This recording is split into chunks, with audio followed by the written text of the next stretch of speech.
Good morning, Universe. Good morning, Earth. Good morning, mga city. And good morning, Labrador.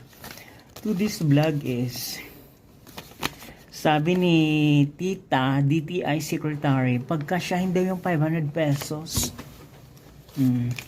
Ano bang mabibili mo na pang Nutribuena sa 500 pesos, ha?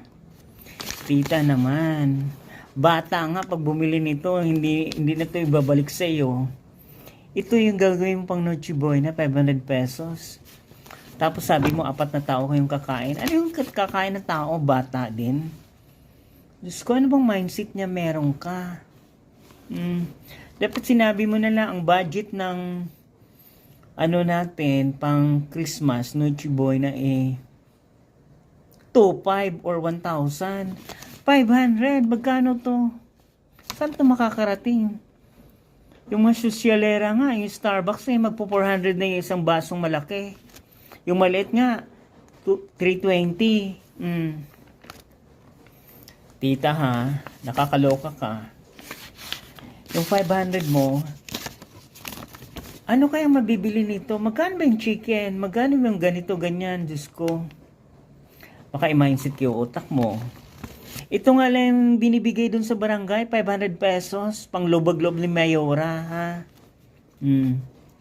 Kailangan pang videohan yon bago magbigay sa'yo. Once na natanggap mo, bibidyohan ka na ikaw talaga yung nakatanggap. Kailangan pa ng valid ID, 2, Xerox. Tita ha, mais ka. Sa barangay, kailangan mong pumila kasi pag hindi ka pumunta, hindi yung time na yon, hindi mo na makukuha yung 500 mo sa barangay. Mapupunta yon sa mga magandang kamay. Yung 500 mo na ganun. Sinasabi mong pang Nutribuena. Tita, mapupunta yon sa magandang kamay. Yung kamisita mo ng t-shirt na ikaw yung may-ari eh. Meron ba 500 doon? Buy one take one? Wala, di ba? Magkano yung halaga ng kamisita mong t-shirt? Dapat, sinabi mo, pumunta kayo sa store na yung 500 mo, 2 na yung mabibili mong t-shirt. Puro puti. Kundi puti at saka black.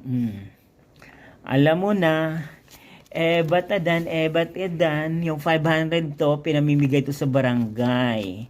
Kasi yung barangay namin, hinintay ko pa yung pangalan ko kasi wala pa ako doon. Sayang din yon. May pang Jollibee ako dun sa mga bata sa amin, ha? Magandang buhay, tita. Department of DTI Sec.